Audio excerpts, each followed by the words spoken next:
Hi everyone, my name is Amber Dooley, and I am going to be walking you through how to use myCrossroads as a group leader. The first thing you're going to want to do is put in your username and password and log into myCrossroads. You can do this either through the activation email or by requesting a login.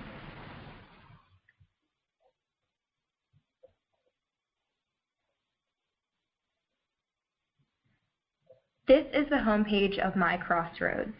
The first thing you're going to want to do is go to the upper right-hand corner and view your own personal profile.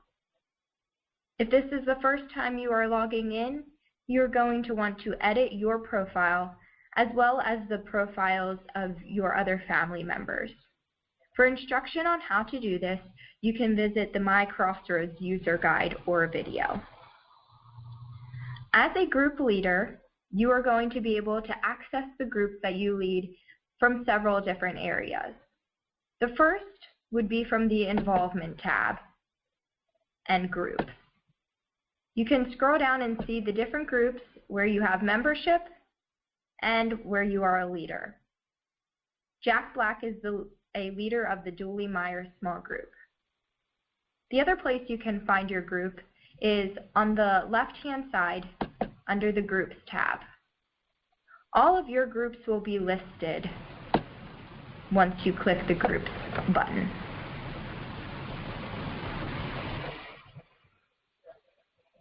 To go to one of the groups that you lead or are a part of, simply click the group.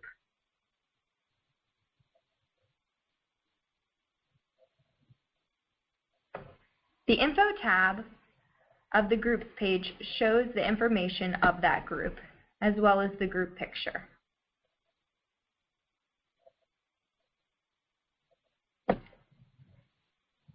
The Messages tab is where you and your group members can type messages to each other instead of having to go through email.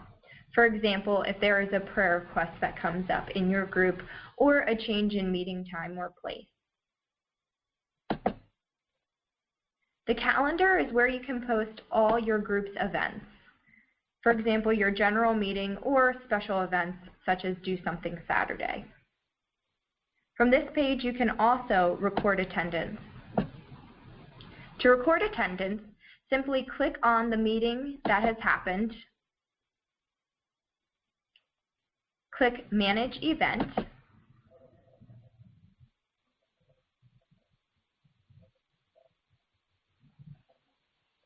go to Attendance,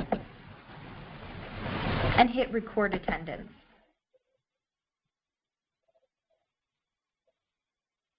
Keep in mind, attendance can only be recorded for an event that has already happened. You can't know who is going to be coming to your small group that evening and record attendance ahead of time. All you have to do is simply click on the names of every person that has attended the meeting or event.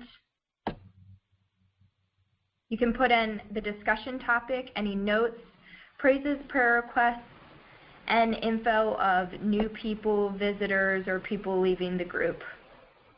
You can then choose who you want to email the event summary to, whether that's just leadership, the entire group, or choose not to send anyone an email. And then save your results.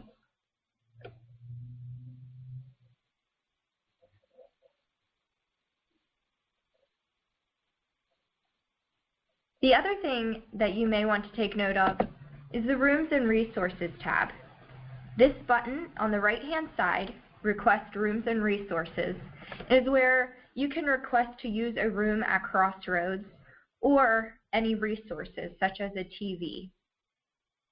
Simply click the Request Rooms and Resources button, drag over whatever room, office, that you choose,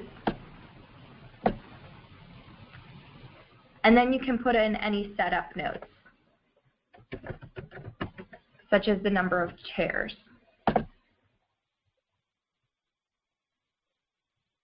And then click Save.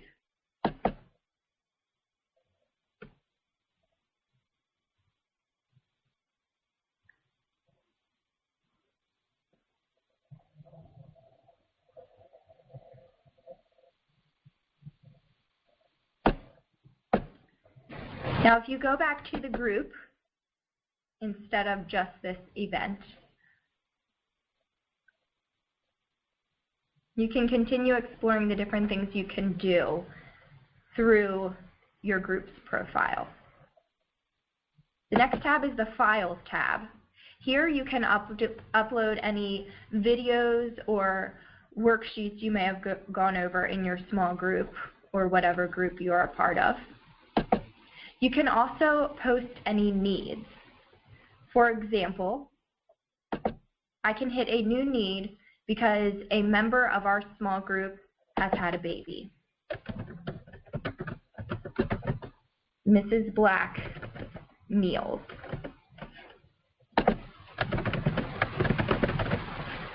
The Blacks had a baby. Let's take them meals.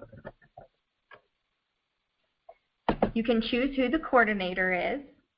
So if you have a care coordinator in your small group, you can designate them to be the coordinator.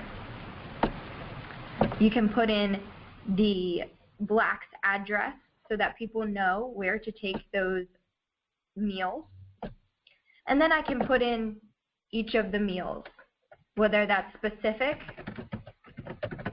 a chicken dinner, and the date we might want to take that. Or it can simply be meal 2 and the date we might want to bring that. And then save your results. Once your group members log into their profile, they'll be able to go to the Needs tab and see these different needs and simply check off, I'll take it. Now everyone sees that Jack Black has volunteered to do the chicken dinner. Going back to the group main page again, you can see that if your group has different positions, this is where you can put those positions in on this tab. You can also, if you have different schedules to put that in here. For a small group or other general groups, most of the time you will just be using the calendar. But if you're part of the worship team and making a schedule, that's what this tab will be used for. Same with the Positions tab. That's more for a worship team or a group of that sort. And then the Participants tab. This is where all the participants of the small group are listed, as well as quick access to sending emails. If you would like to leave the group, simply click Leave Group on the side. If you would like to add a new member, you click the Add New Member button.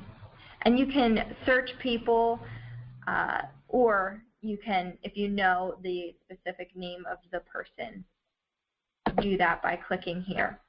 So I'm going to add Doug Newton. And I can choose to either add him directly or invite him to be part of the group. And an invite will be sent to him for him to accept. I'm going to add him now. The last thing that you might want to do in the participants section is edit the participant list. This is where you can choose who is a main group leader or an assistant group leader of your group. So let's say Jack Black is actually no longer going to be an assistant leader, but he is going to be a group member. I simply come up to the drop-down, click Group Member after clicking on Jack Black's name, and click OK.